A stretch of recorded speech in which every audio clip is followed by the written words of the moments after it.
Hello, everyone. I'd like to just make a short announcement that we'd love to start in 5 minutes. So if you can sort of move towards sitting so we can begin, we'd be very grateful. Thank you all so much as well for being here.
Hello, everyone. Can we start making our way up to the front, please?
All right, folks, we're about to get started, so if you want to have a seat, that would be great.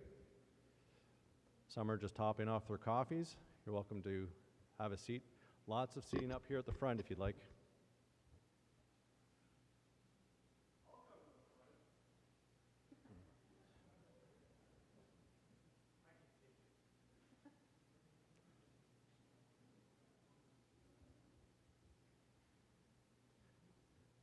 All right, we'd like to get underway, and first off, I want to thank all of you for taking the time out of your schedules to join us this evening. We're very excited to be able to present this evening. The consultant team has been doing an awful lot of work over the last little while, and we're certainly excited to present that and get your feedback as well.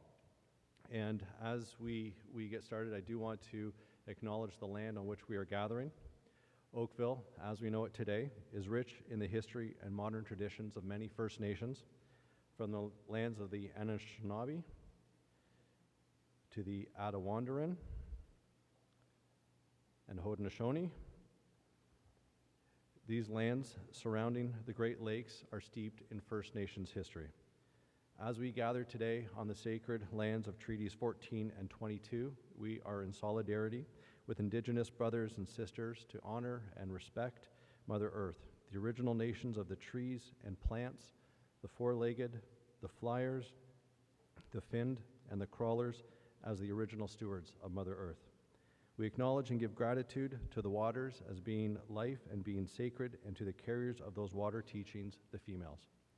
We acknowledge and give gratitude for the wisdom of the grandfathers and the four winds that carry the spirits of our ancestors that walked this land before us. The town of Oakville is located on the treaty lands and territories of the Mississaugas of the Credit.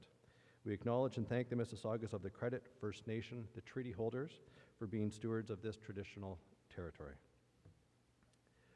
As I said, we're very excited to have you this evening, so we're going to get it started. I'm going to turn it over to Christina.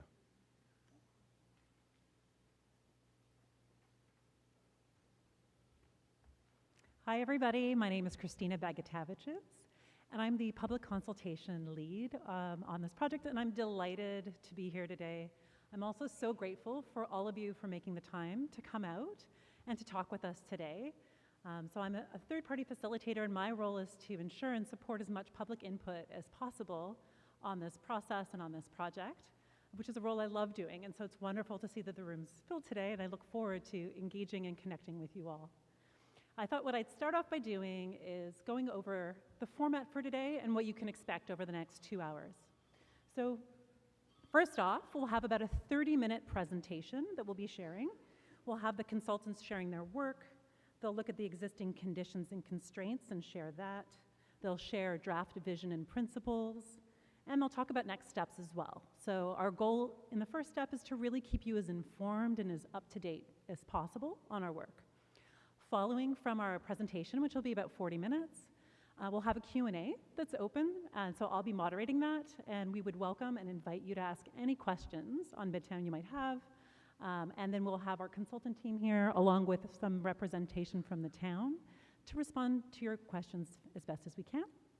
And then the last 50 minutes of the session, we'll invite you all to come with us and to have some informal conversations about the project with our project team, and to input on some of the public engagement activities we've designed. Some of you may have already added some of your input on our activities.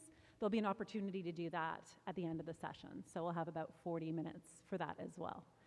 So that gives you a little bit of an overview, and our goals really for this initial consultation are to inform you, to listen to you, and also to get your input and feedback. And following from this day, we will be doing a synthesis and share a public engagement report with the team. So that gives you a little bit of a sense of the flow. And then I wanted to just go over a couple of housekeeping items just to make sure everybody feels comfortable today. First off, we'll be live streaming on the town's YouTube channel, just so everyone's aware. We have ASL interpretation, which we're very fortunate to have today. I'm very grateful for. We'll also be recording and photographing tonight for the report. If you would not like to be photographed, please just let our photographer know, and we'll respect that, of course, so we understand. And the most basic information you might need is that there are washrooms here. There's washrooms on the left-hand side, just over here, and then down by the food to your right, or my right, just to be clear. So feel free, of course, to help yourself to snacks, go to the washroom. This is an informal process, and we're really looking forward to hearing from you today. Speaking tonight for the presentation, we'll have members from our consultation team. We have Jeff Chow, who's the planning lead at Jacobs.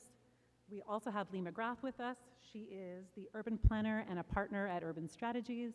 And last but not least, we also have Ray Backey with us. He's the vice president of transportation at RJ Burnside. And so they will be taking you through the presentation, and then I'll come back when we're ready for the Q&A. Thank you.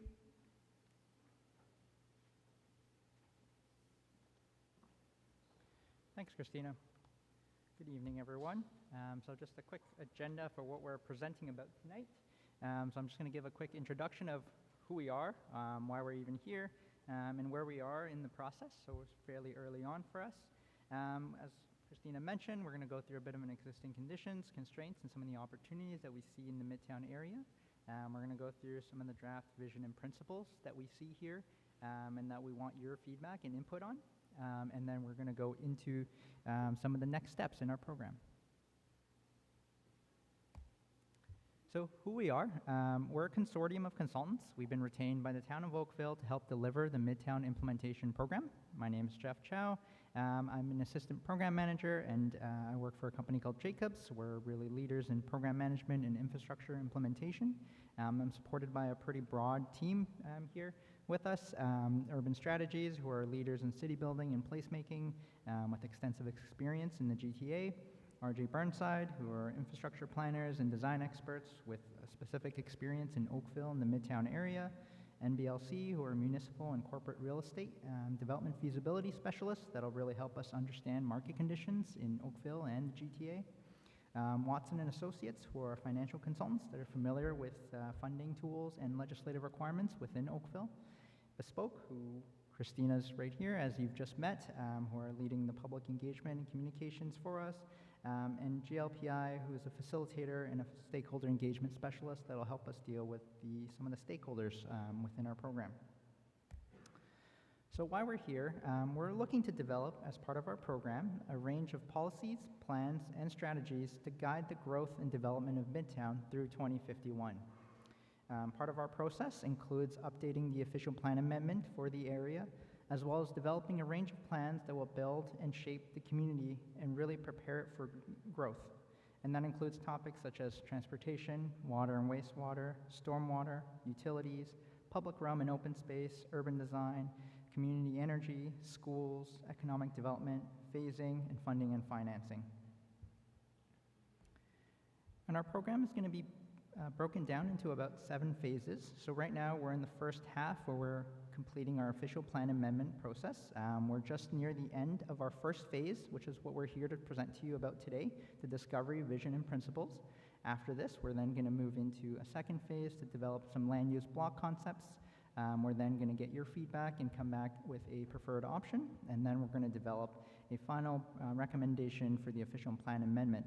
Then we're going to move into an implementation stage of the program where we're going to be looking at functional design, and then phasing and implementation, and then finally funding and financing. And then of course, beyond 2024 and beyond the scope of our program, you'll start to see Midtown actually develop and be constructed in the future. And each phase of our program will be tied to a range of stakeholder and public consultation, which includes this event as well as future events that you'll all be able to attend. And with that, I'll pass it off to Lee McGrath, who will walk you through the first phase of our program.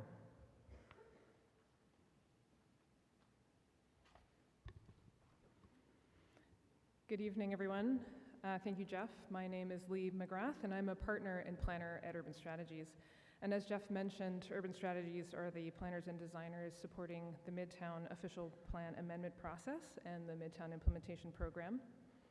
The process that you're here today to learn about and participate in is one that the town has actually been engaged with for quite some time, and that's the planning for Midtown's future growth.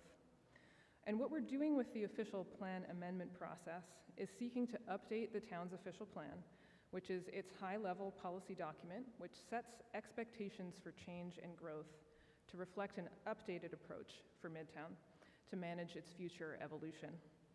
And some of you may have been following the process that the town has led earlier this year and in the past related to planning for Midtown.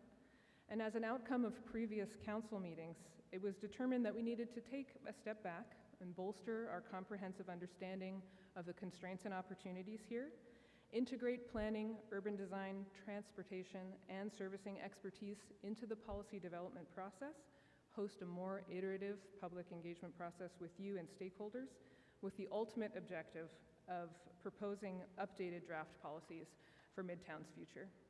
So that's the conversation that we're starting with you today. And we're here to share some of our first findings from our initial phase of work. We'll establish the frame that we're working within and engage with you, as we've already started to do there in the back, on a few key topics to get your insights. I'll be walking through a handful of our team's high-level findings from our discovery period, and Jeff and Ray will also contribute to this as well. So as you can see here, we as a team have undertaken a range of background studies to ground ourselves in the full range of constraints and opportunities there are in Midtown, and to start thinking about how the official plan amendment as a tool can help us address them. So I'm going to begin with the outcomes of the planning policy review. So Midtown has long been identified as a place for growth and intensification in a compact, transit-oriented form, and we see this at all levels of planning policy that guide decisions about how growth happens here in Midtown. At the highest level of planning policy, which is the provincial level of policy, Midtown is identified as an important place. It's called an urban growth center. And this is a concept that's at the heart of how the province intends to accommodate much of the GTA's expected growth over time.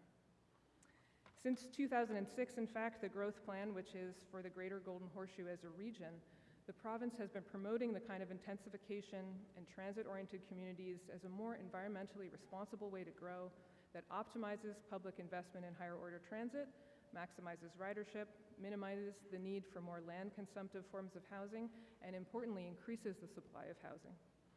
And regions and towns like Oakville must ensure that their plans conform to the established provincial directions. So this concept of Midtown as a compact, transit-oriented, walkable community is found in every other layer of policy that we look at as well. So it trickles down into the regional directions, and also established in the town today in its official plan is that Midtown is at the very top of the intensification hierarchy, and it's expected to accommodate the highest and most dense forms of development as we accommodate Oakville's future growth. So in reviewing the policy context, we know that the town has an obligation and an opportunity to plan Midtown in this mold and reflect the town's specific goals, objectives, and vision, and that's why we're here to speak with you to have those policy directions reflect your feedback as well, which will shape Midtown's future. So the official plan amendment that we'll create will have to respond to this planning policy direction. But we have to do that not just in a document, but also in respect of a real place. So we also take, from an urban design point of view, a really close look at the area that we're planning for. And so our initial evaluation of Midtown as a place highlights a couple of different opportunities and constraints. There's great access to transit here in Midtown. There's large areas of underutilized or vacant lands, which can enable comprehensive development, including updates to the public realm.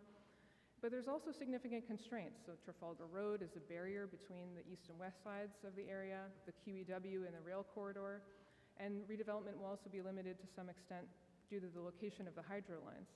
So the official plan amendment will have to think about how to capitalize on the opportunities and overcome constraints, and think about how we shape development concepts, land use concepts, that will explore those things more concretely. And that's work that we're undertaking in our second phase of work, where we'll come forward later in November with those land use concepts. One of the other inputs that we've considered in our initial review of the background work is understanding the population and employment estimates that Midtown is expected to accommodate to 2051. So together with the region, the town has produced what's called the Joint Pest Planning Estimates, and they estimate that Midtown will accommodate just over 30,000 people and over 17,000 jobs by 2051. And we know 2051 won't be the end of Midtown's evolution. It's a planning horizon that we need to consider. And the official plan amendment's job is to set the framework in which that growth will take place, where the growth belongs, where the highest densities are, how the public realm is articulated, where there are parks and open spaces. That's the role of the official plan amendment. But we wanted to help everyone get their heads around what that amount of growth might look like. So we've done an exercise to translate the estimates for people and job growth into a three-dimensional representation, just as a tool for us to help think about that. This is kind of our methodology before I show you the next image to help you understand how we take those numbers and translate them into space. So we need to identify what's actually developable within Midtown. So we need to remove the hydro corridor and the rail corridor. We need to establish a street and block network. So for the purposes of this exercise, we've used the existing draft Midtown Official Plan Amendment framework as a base, which gives us a network of future potential streets and blocks. And then we've made some assumptions about what might change and what might stay the same over that horizon. And then we apply various assumptions to translate those people and jobs, kind of reverse engineering them into units and potential jobs. So this is a digital representation of what Midtown's growth could look like at a range of about 30,000 people and about 10,000 jobs. And I want to just be careful to point out that this is a conceptual representation, one way of how that amount of people and job growth could unfold. And it also doesn't yet actually reflect the outcomes of our work. We've done this as a preliminary exercise just to help everybody conceptualize what this amount of growth could look like. But this is something that we'll continue to work through in our next phase of work, and then eventually come back later in the process with an updated three-dimensional representation of a preferred concept. So as I mentioned, those joint best planning estimates are only one input into planning for growth in Midtown. And what we're doing collectively as a team is also understanding the transportation network and capacity, a parks and public realm strategy, urban design strategies, as I mentioned, for articulating certain characters and retail centers and focuses of employment or transition, understanding market conditions, community uses, all of the pieces that come together that create a complete community. So in our next phase of work, we'll be working through this two-dimensional land use concept block plans, which we'll be bringing back later in November for additional consultation. Other elements of our initial study included looking at the existing conditions for streetscapes, public realms, and some early thinking about accommodating schools in Midtown. So one of the key elements to a successful high-density community is a really rich and vibrant public realm. So we know along with higher density communities, we need places for people to be meeting with each other, experiencing their environment, and that happens outside in the public realm, in the streets, in the parks, and the open spaces that frame our development. And the conditions of Midtown today leave a lot to desire in terms of what a public realm could look like. So we know today the roads are highly vehicle-oriented without active transportation infrastructure. There's limited comfort for pedestrian movement, limited landscaping, and limited connections to the GO station other than by private automobile. So the foundation of vibrant and complete communities in large part has to do with advancing better ideas around what the public realm could transform into. The public realm also speaks to parks and open spaces, so there are a couple of parks in Midtown today, but there's definitely room for improvement as well, and it's our expectation and the role of the Official Plan Amendment to establish thinking about the parks and open space as part of this complete community. The parks today are located on the periphery of Midtown, not necessarily easily accessible, and don't meet the variety of needs that a future population that we're looking at would need. And there's also great opportunity with some places that are underutilized today that could have and contribute to a better sense of arrival and community, so the Via Rail station and the GO station could become part of the public realm rather than just a transitional space to get on and off a train. So what will the Official Plan Amendment do with this information?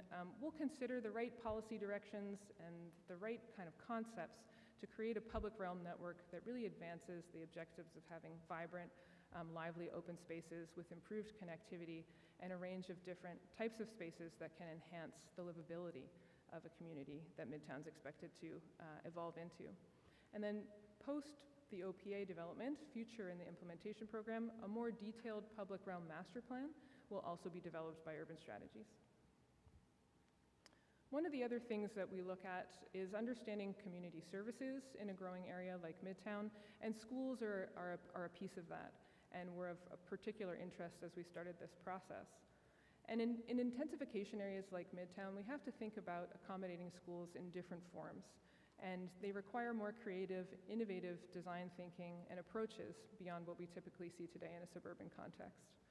So the policies of Midtown Oakville's Official Plan Amendment will essentially set up a process and a framework for how we work with the school boards, because it's not the town alone, it is the school boards that are partners here, to realize schools that will support this community over time. And there's actually existing policy direction in the North Oakville East Secondary Plan that provides a good precedent for similar language that we'll be looking at that encourages schools to be more compact and to co-locate with other uses. And future in the implementation program will have a more in-depth school strategy that's developed in Phase 5. And what you see here are two examples of schools in urban areas. One is in downtown Toronto, the Canoe Landing campus, which is an example of a co-location of a couple of schools, so a public school and a Catholic school, along with a community center and also adjacent to a public park. And the image on the bottom is an example of a TDSB, Toronto District School Board school, that's planned to be placed inside of a building podium in a mixed-use community. I'm going to pass it over to Ray, who's going to pick up with the initial findings on transportation and mobility.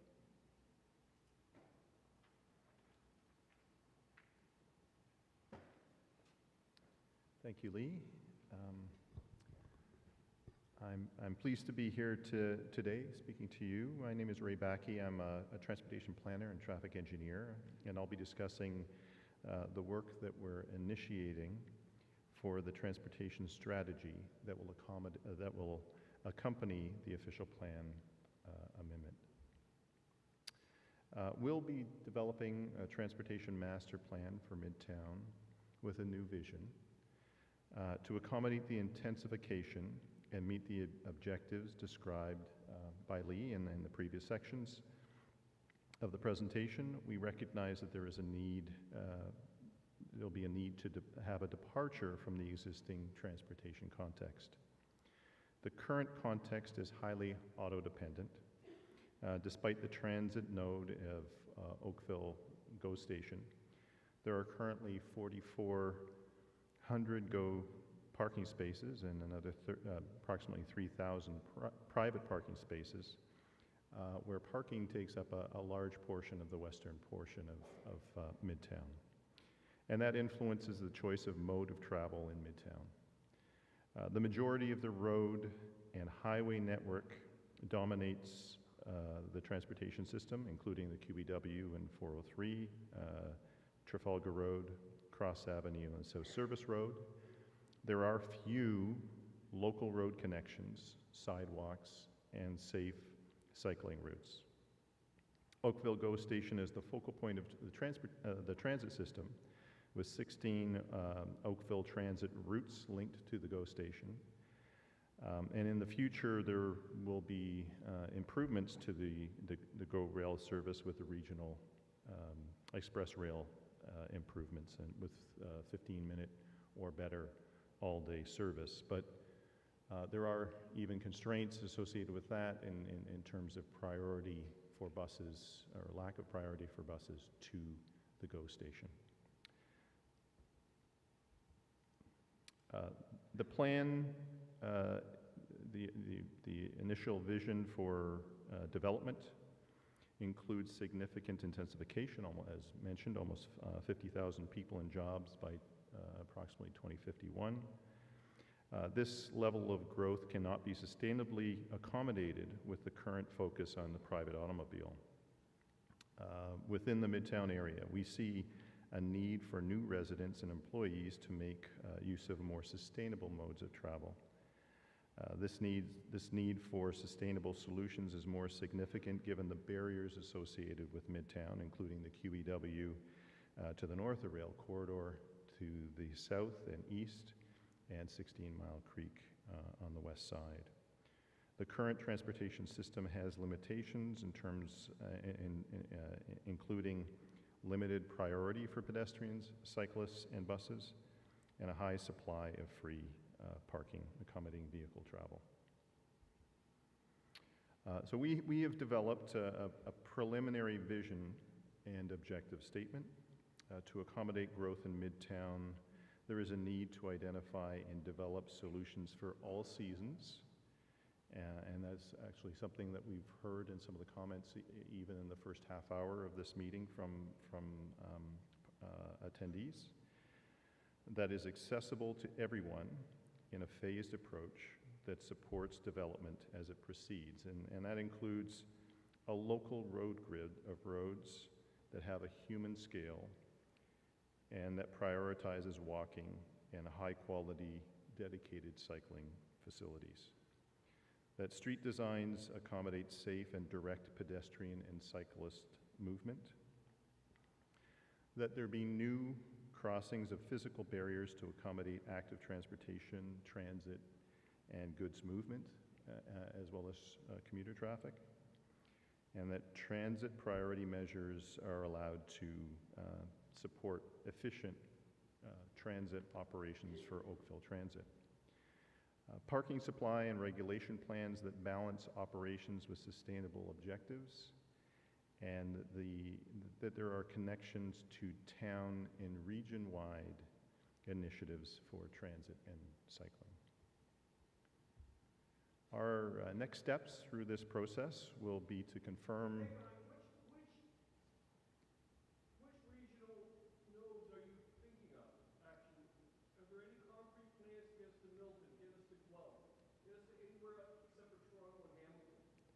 Well, this plan is a plan that will be linked to other studies. I was just about to get to that. If I can finish, there will be a question and answer period immediately after this. So our next steps are to confirm the vision for transportation in Midtown, to define the operational need and right-of-way options for Midtown streets, to evaluate road, active transportation, and transit priority connections and needs, to test transportation solutions with land use alternatives in this phase, and with traffic forecasts. So we'll be using transportation modeling, walkability measures, and the connectivity of the network. And based on this investigation and the public input, we'll select a preferred network layout. And this will include elements of the transportation network, right-of-way, function and role, with the official plan policies and schedules. These next steps will not be undertaken in isolation. The transportation system planning will be undertaken with modeling of future traffic conditions that reflect the population and employment that are forecast for the area. It will include phasing options that are linked to development phasing. We will be preparing functional designs for road network improvements that will feed into the necessary environmental assessment approvals. And the overall strategy will be integrated with plans with other master plans and overall town-wide transportation master plan. And just on that note, given the comment, there is an overall transportation master plan that is being developed for the town. Our firm is involved in that process. There is a public meeting that will be held in the end of November, and this exercise for Midtown will be coordinated with the overall transportation strategy for Oakville. I'll just pass it on to you, Jeff.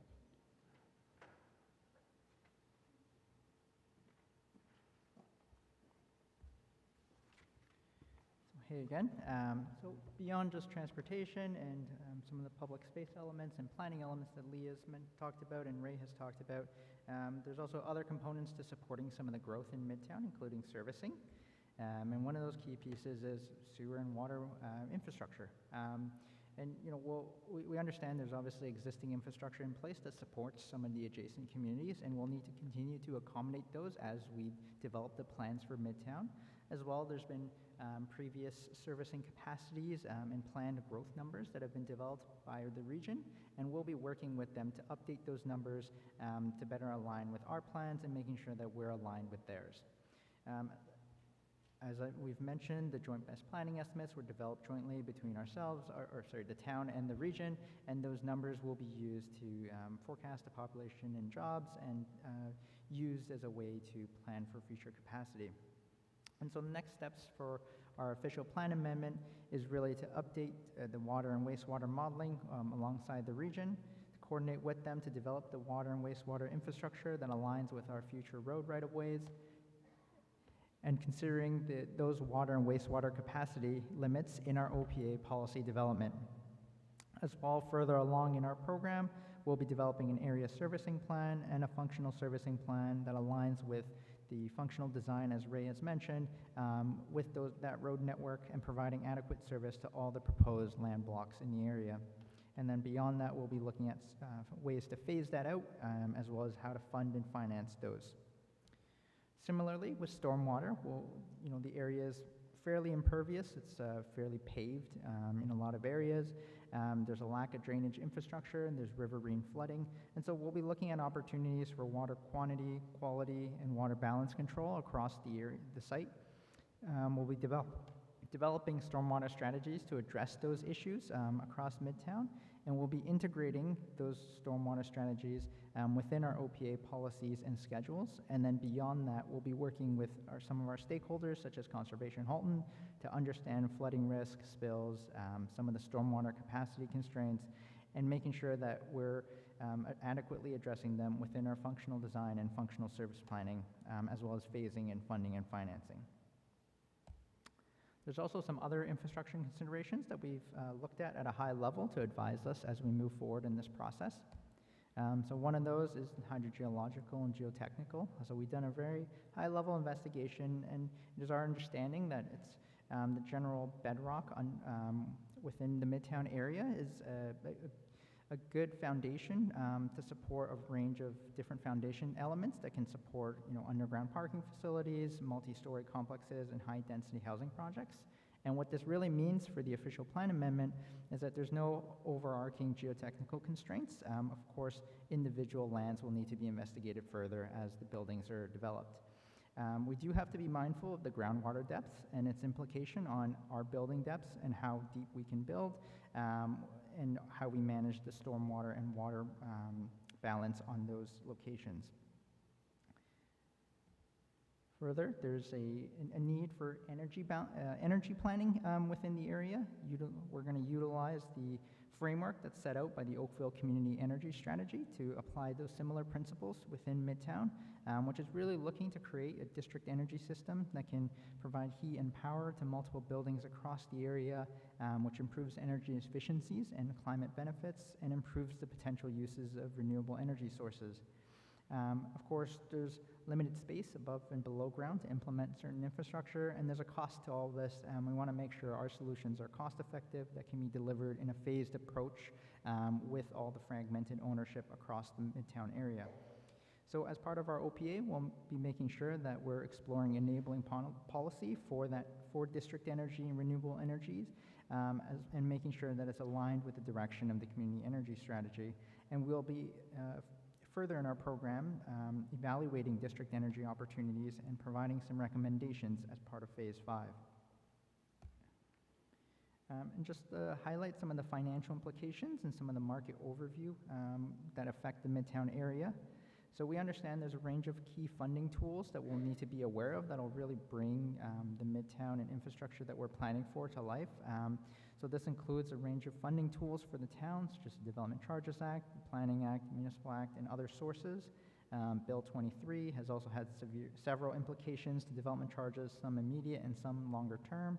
As well, there's currently bills that are being reviewed at higher levels of government that will have impacts in how we can fund and finance the area. And so through the OPA, this is really just an understanding for us to know what tools are available, and then beyond that, as we develop our infrastructure plans, we'll be doing a more detailed funding analysis later on in the process once we have all our plans in place to really identify what are the potential sources of revenue that can be used to fund the different elements. And with that, I'll pass it back off to Lee to discuss the market overview.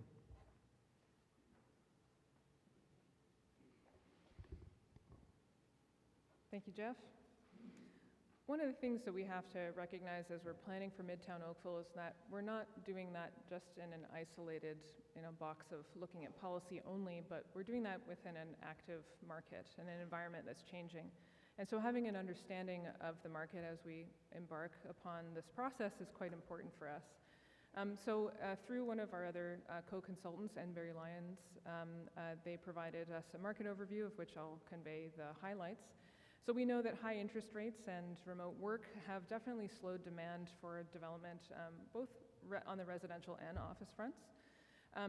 But we know that transit-oriented development, such as the example that you see here, which is from the Pickering GO Station Center Court, is still selling very well.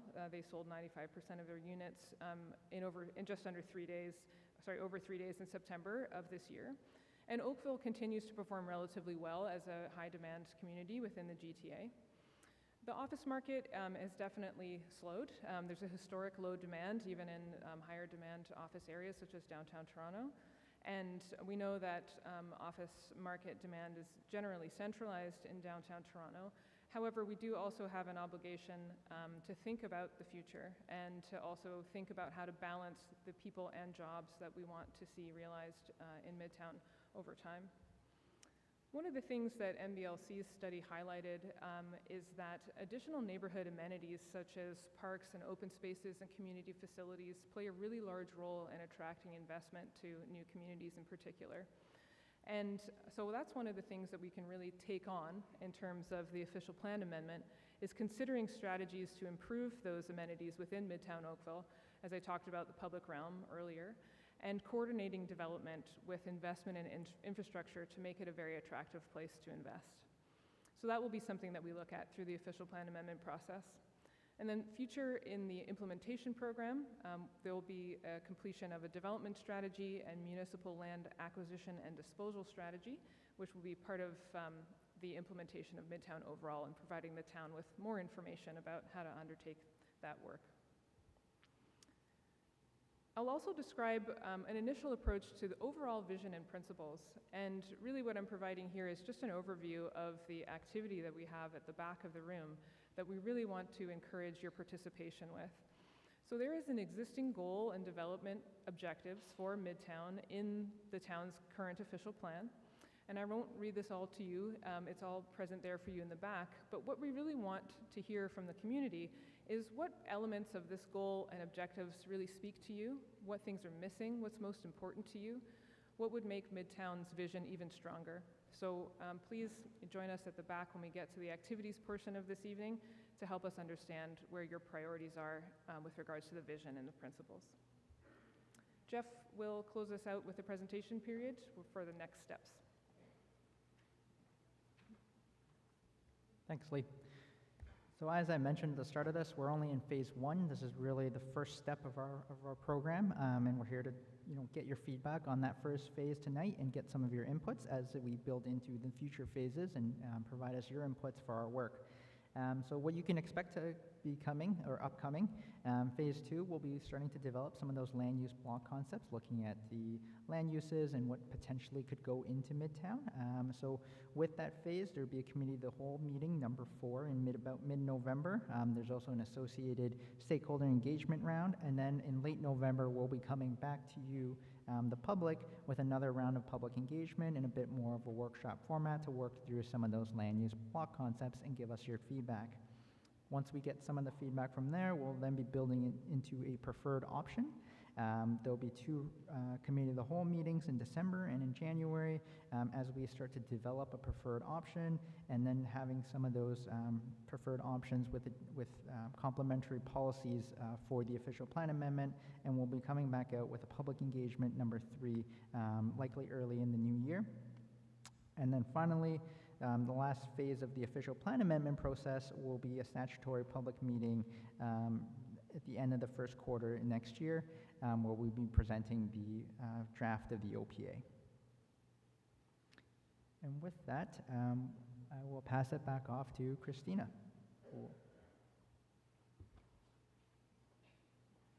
Great, thanks very much, and thanks to all of our speakers for taking us through that information.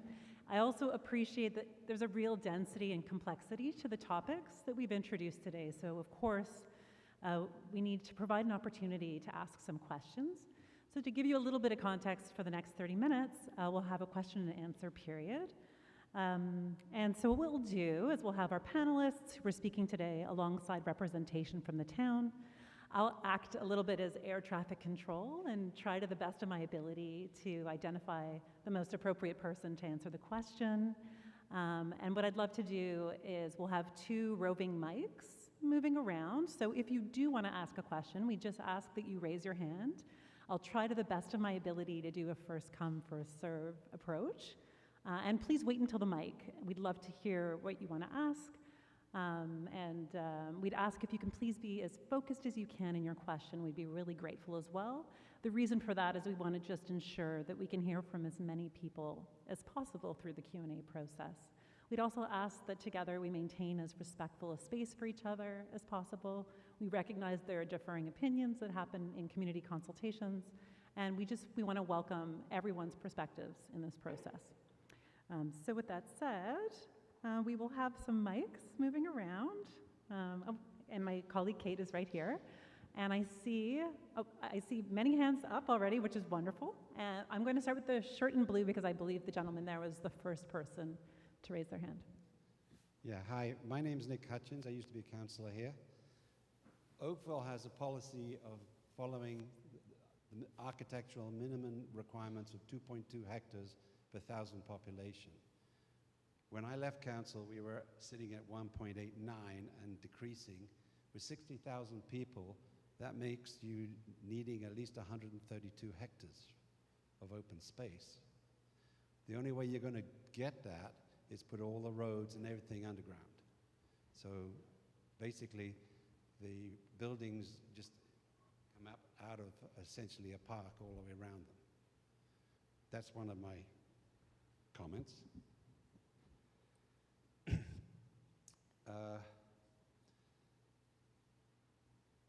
With 60,000 people there too, with only 2 access points on Cross Avenue, one with Trafalgar and one is with the Cornwall. Surely that's going to be a hazard for fire, police, ambulance, should anything ever happen to any of these high-rises. How is the planning going to be for that? Do you need, for instance, an extra bridge out the back end leading to Wycroft, so that there's another exit if you need to have it? That's another question I have. So, do you want to focus us on one, just to make sure we answer as best as we can? I think if you don't have sufficient open space for 60,000 people, you're basically building a ghetto over time. So you need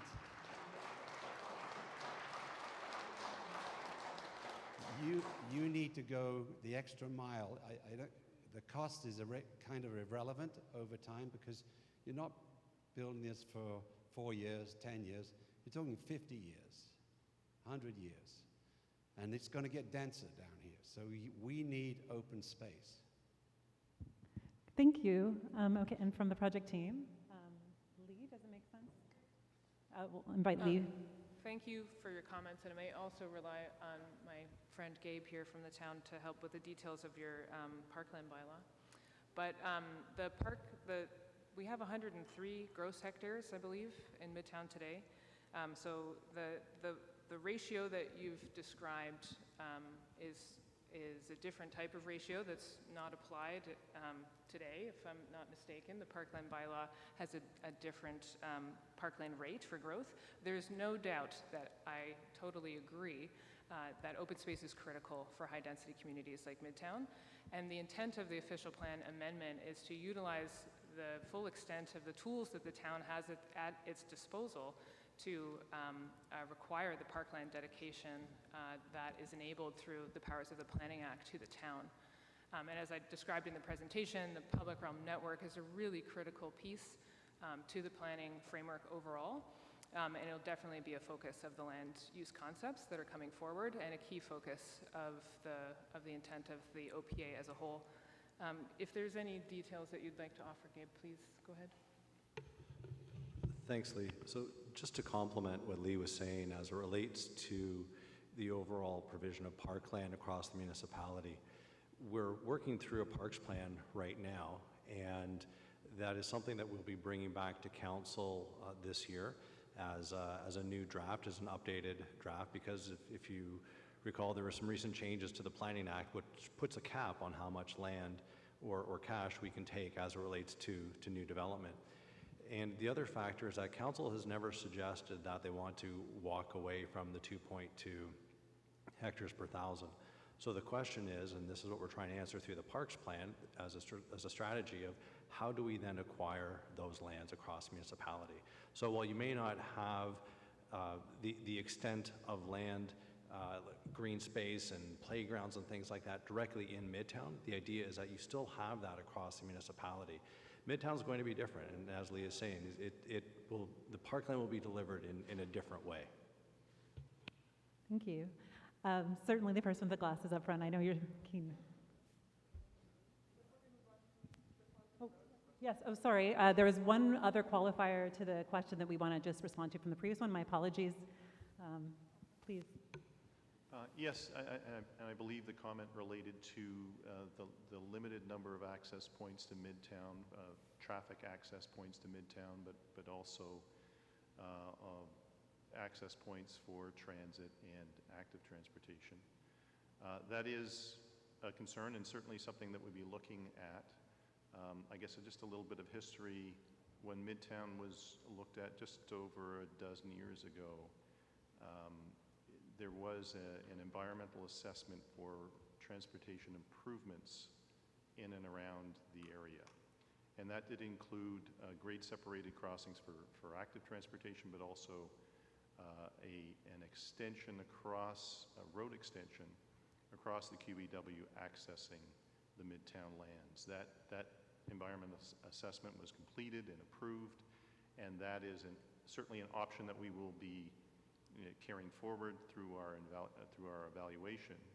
But we will also be looking at additional connections into Midtown to address that circulation accessibility, those circulation accessibility needs, particularly given the land use plans associated with the OPA. Thank you, Ray. Right. Next question.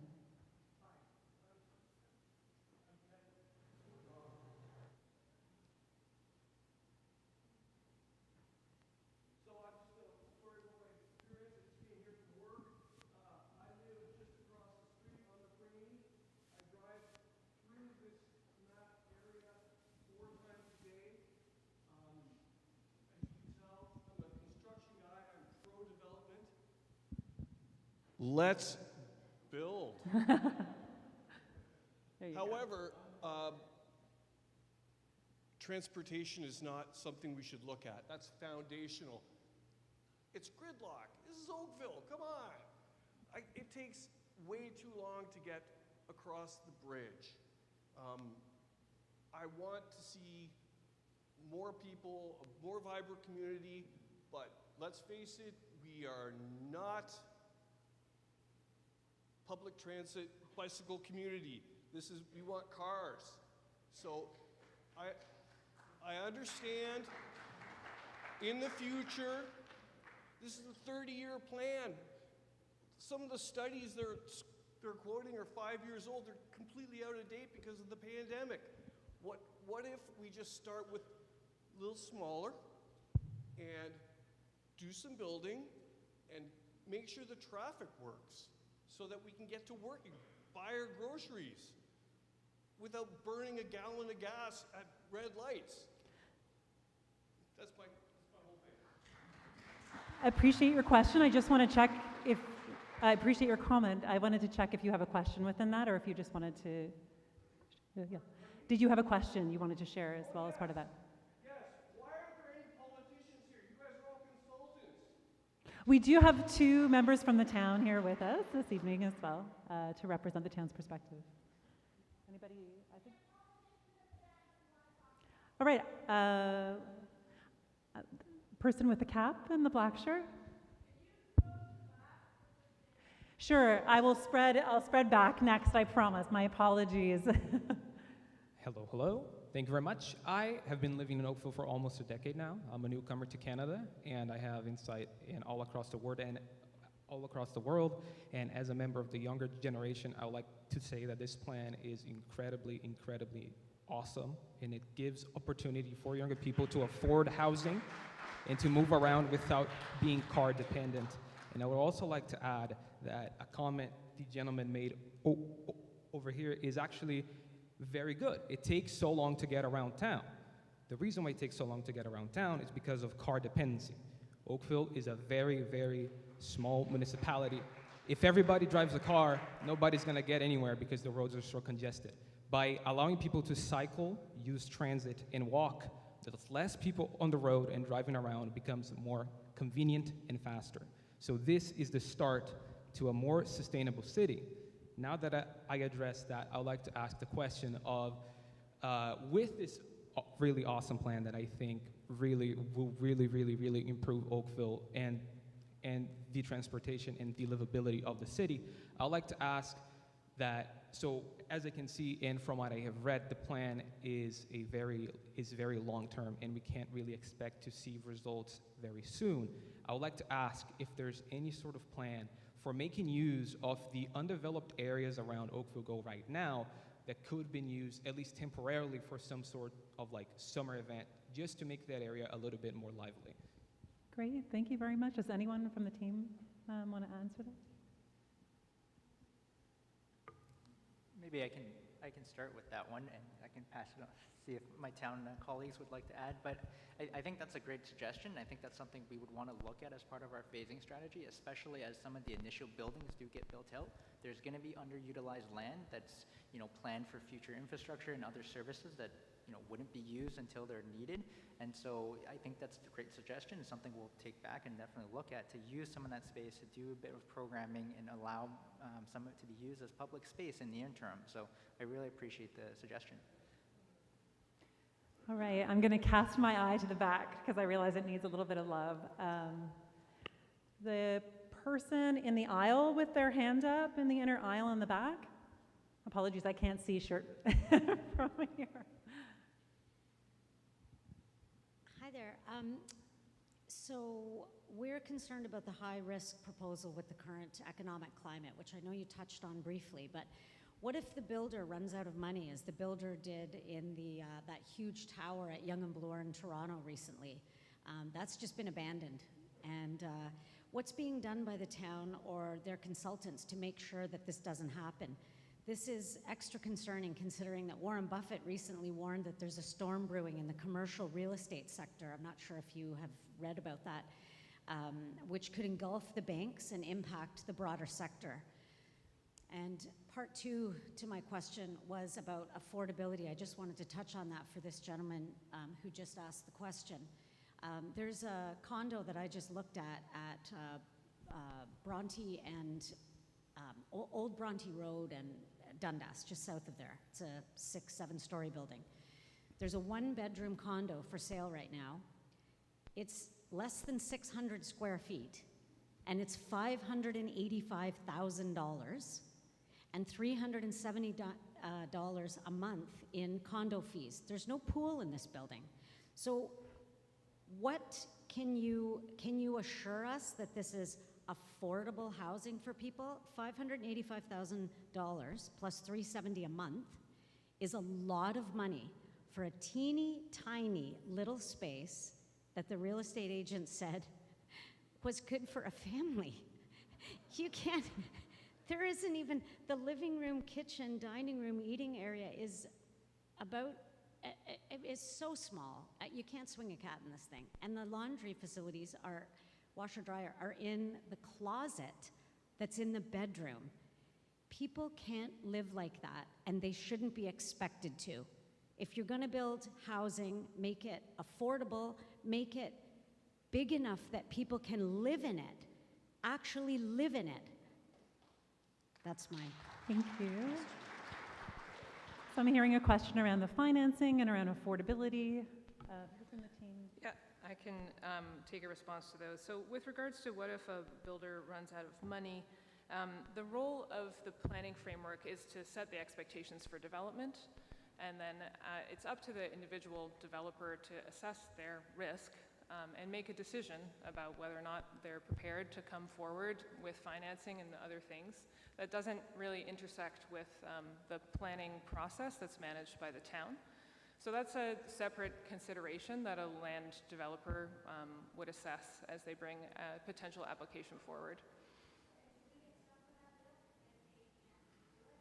Typically, these, as you mentioned, the project at Yonge and Bloor goes into receivership, and the bank decides what to do with that land. They may sell it to another developer who has additional funds, and they'll pick up the project. So there's other outcomes that could happen, but it's not under the control of the planning process that the town manages. The other thing that you mentioned was affordability, and I think this is a really great topic to raise. And it's definitely of great concern in the communities that we're planning right now, especially in today's climate. And there's various tools that the town has at its disposal to encourage or to require affordable housing. That comes through what are called protected major transit station area policies, where another policy called inclusionary zoning can be implemented. And I believe the town is in the process of developing or considering their approach to inclusionary zoning, which wouldn't just apply to Midtown, but to other PMTSAs across the town. So that's something in consideration, and the policy framework will connect to the ability of the town to utilize inclusionary zoning. And you also mentioned things about making units big enough to live in and considerations for families. And there's additional strategies that we can look to, other jurisdictions that use guidelines that describe unit sizes, for instance, or a minimum number of 3 bedrooms, for instance, or other ways that policy can actually encourage the types of range of housing options. So those are things that we have at our disposal and we'll consider putting into the policy framework. Great, thank you. I'm going to ask another one in the back because I feel like, oh, there we go. It's already happening. Thank you. During a recent meeting on Midtown, a counselor and experienced senior resident with a financial background raised a concern about the expenses associated with the infrastructure development in Midtown and its implication for taxpayers. Unfortunately, these questions were left unanswered, leaving the attendees without crucial information they sought. After that meeting, we looked at the capital budget forecast under the heading Roads and Sustainable Transportation Capital Projects. It lists an estimated $260 million of capital project related to Midtown. Now, what other expenses, in addition to this $260 million, are expected to be included in the budget for Midtown?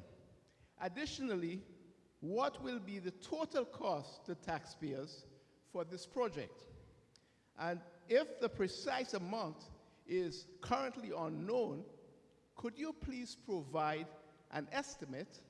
And if an estimate is not available presently, when can we expect this information to be provided? Thank you. So a question on expenses and overall project costs. Yep. So I can give a sense of timing in terms of our program.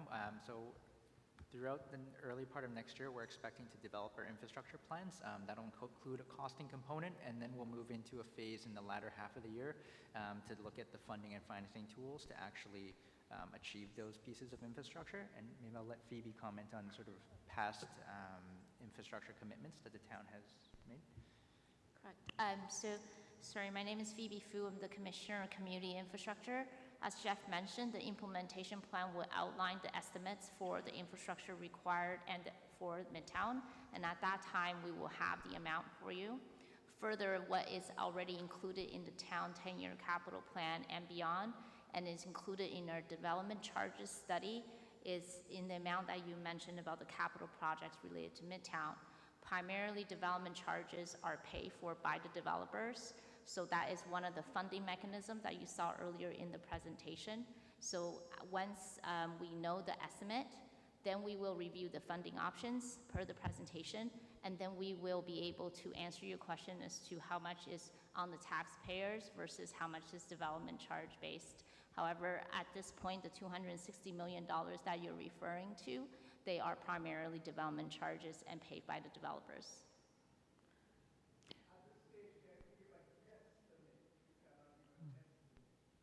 The estimate is the 200, it's whatever that was in our development charges, and I could get back through the website to what's in the development charges for Midtown.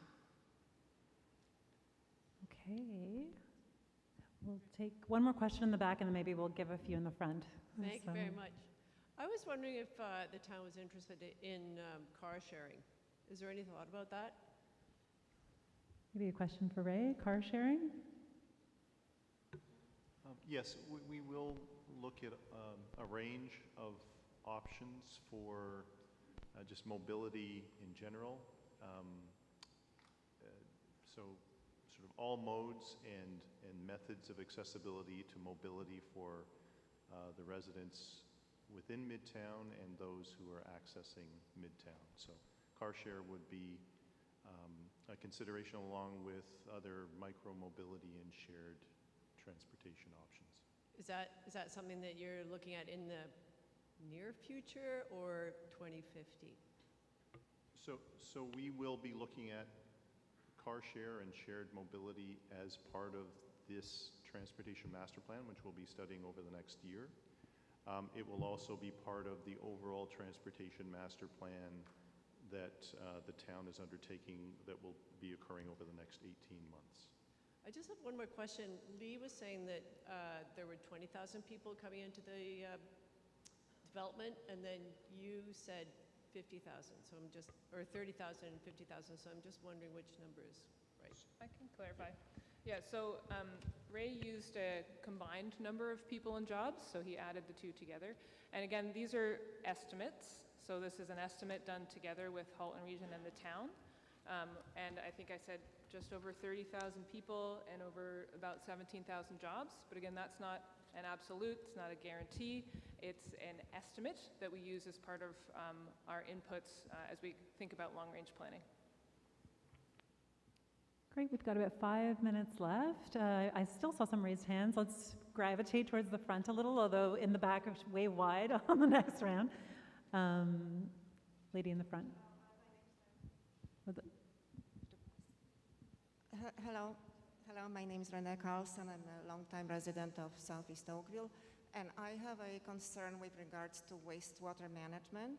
So as we know, there are only 4 wastewater plants in Oakville, which one of them is Southeast Oakville, located at Lakeshore and Devon, and it's a very small facility, only on about 8 acres, and it's directly abutting residential homes. And I think I heard you saying that these 50,000 people will be serviced by this facility, which I would like to know how it's possible, and whether there is plans to expand this facility, and if so, then how so that it doesn't affect the residents of this area, and also which facilities are servicing growth in other towns in Halton, being Georgetown and Milton. I understand it's Glen Abbey wastewater plant, which I understand is planned for a grand expansion. But then this one, I really want to know who will be servicing and who will suffer as an effect. Whether it's Southeast Oakville plant or there is another one being planned for this very specific development. And thank you. So a question related to waste management? Yeah, so for wastewater servicing, it's under the purview of the region, and so they have a long-range plan, and they're actually in the process of updating their water and wastewater master plan to look at how to service certain areas. But as part of this, they've looked at expansion, and I'll have to get back to you on the exact water treatment plant that's being upgraded to support the Midtown servicing. But the sewer pipes that are coming up along Trafalgar are the ones that will service the area, and the region is currently in the process of upgrading those facilities, and then we'll be then extending those or working with the development community to extend those into development blocks. Thank you. Lady in the front with the sweater.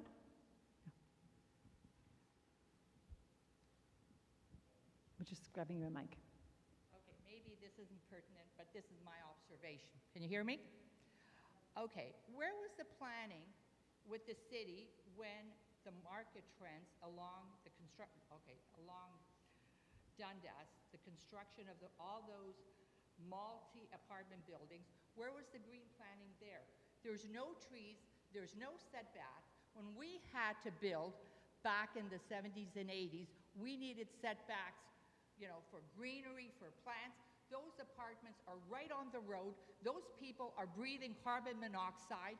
There's visually nothing to see. Why didn't we plan this?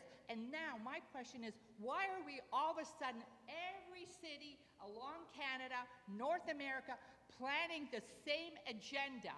Why don't we talk about who's behind this? Why don't we talk about the UN and 2030? Thank you. Thank you. So, question there. I can take related to green space. I can take a stab. Yeah. So it sounds like your observation for the development that's not in this study area really speaks to urban design standards. And urban design standards like setbacks and open space, as I mentioned, are really important. And it's things that will be carried forward in the official plan amendment policies. And then also further articulated also in zoning bylaws, which is where you have standards to say your building has to be X meters behind the property line, et cetera. So there's additional layers of policy direction or regulations that guide development to achieve the kinds of objectives that are important to you. Thank you. I think I have time for one or two more questions. There was someone patiently in the back with a sheet. Just please wait for the mic. And I think this is our last one. However, we will still have time for conversation, which I'll explain after this last question. Thank you. My question is, the OPA went to council in June to be passed. There was an individual in the town who spread a lot of misinformation, who had no qualifications in planning or urban studies, which then delayed the OPA. And to this lady's question about affordability, the only thing that the town can do to make things more affordable is to do it faster, because construction costs are fixed, land costs are fixed. The average condo, almost 25% is municipal taxes, fees, lane closures, permitting, etc. At what point and who is responsible? Is it the staff, is it council, or is it the consultants to call people out on their crap? We've heard 30,000 plus 17, and then people start talking about 60. We heard 200,000 in June. When is somebody going to step up and say, thank you for your comments, but you're wrong? That's not what we said. We carried right on with a number of 60,000. Nobody's mentioned 60,000. When is somebody going to call this out? Because this is what's causing the delays, and this is what adds costs. Thank you. So a question related to misinformation and how to address misinformation. Maybe someone can So there was a fair amount of different numbers, I guess we'll say, that were provided as related to Midtown. And as a result of that, planning staff worked with our colleagues at the region to really accelerate doing our joint best plan estimates. And that was what was presented to council in August of this year. I think it was the 15th, if you want to watch the tape. And what we had identified was the growth projection as a forecast for all of Oakville. Part of that was within our urban growth center, and that number was just over 30,000 people and 17,000 jobs, and that's to 2051. We all know that Midtown will not be done in 2051. It'll continue to grow. But that is our forecast that we're using for Midtown, and now those are the numbers that we need to inform all of the infrastructure planning that we have to do, the transportation planning that has to occur. So that is the official number that we're working from. Thank you.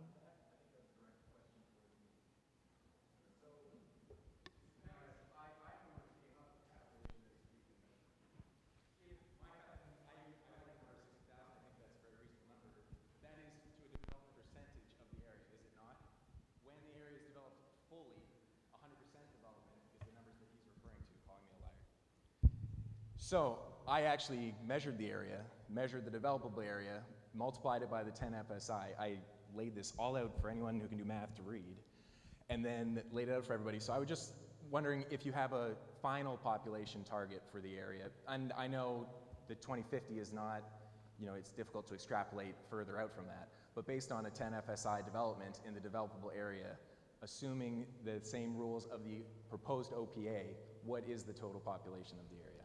So we can't assume the same rules as the proposed OPA because that's the work that we're doing right now.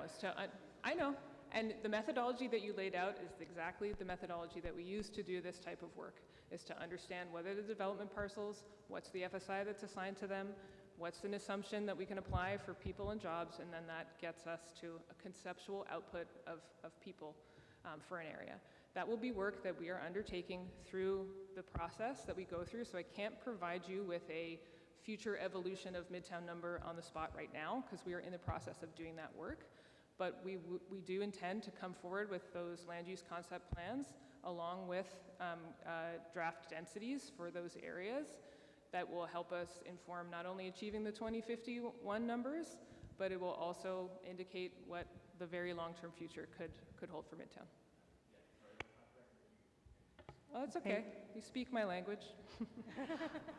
So unfortunately, this is all the time. We've run a little bit over on the Q&A period, and I appreciate how engaged everyone is. And I should say, if you didn't have the opportunity to ask a question, there will still be an opportunity to chat with our project team as we invite you to provide your feedback and input on our work at our 4 public engagement booths in the back. So some of you who came early may have already participated, but we have 4 activities we'd love to invite you to participate in, and we'll be synthesizing everything we hear and everything we capture. There's one activity that's on general process and Q&As about the process now that you've heard our latest work. There's a booth focused on the draft vision and principles, which we'd really love your input on. There's also an activity around the existing conditions, and lastly, an activity related to transportation and mobility. We have prompts at the table and really easy instructions, and we have 2 to 3 members of our team across the town and the consultants team who will be supporting conversations at the booths, answering questions. So if you have any further conversation you want to bring to us, feel free. And the format is really informal and interactive. You know, we're in conversation together through this. And then, as I mentioned, our next steps will be to synthesize what we hear and to allow that to inform the next phase of our work, which Jeff outlined at the outset. I want to thank everybody again for their energy, for their time, for their focus, for making the time on a Wednesday evening to meet with us here. We really appreciate how deeply engaged Oakville is in this process. I want to thank the speakers as well. I want to thank our interpreters. I want to thank the town, our catering, everyone here today, essentially. It's really important that we share in this process, so thank you. And please do participate, grab some snacks, chat with each other, read the boards, mingle, and let us know, where you're at in these critical topics that we've identified. Thank you.